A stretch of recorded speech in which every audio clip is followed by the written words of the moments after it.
Want to make private server on Roblox mobile but don't know how? Hi everyone, welcome back to Make Gaming Easy.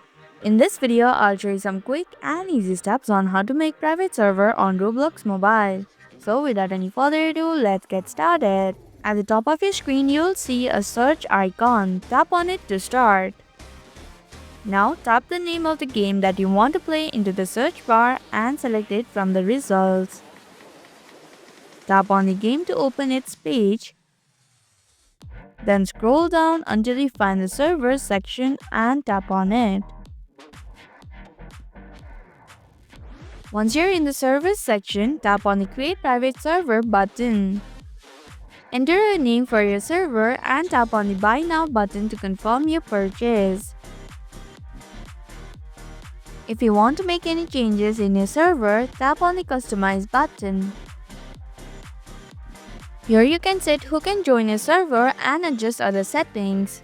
And that's how you can make private server on Roblox mobile. Thank you for watching Make Gaming Easy. Hope this video was helpful. If it was, then hit the like button and comment down if you have any questions or feedback. Also, if you're new to our channel, subscribe and hit the bell icon so that you don't miss upcoming videos.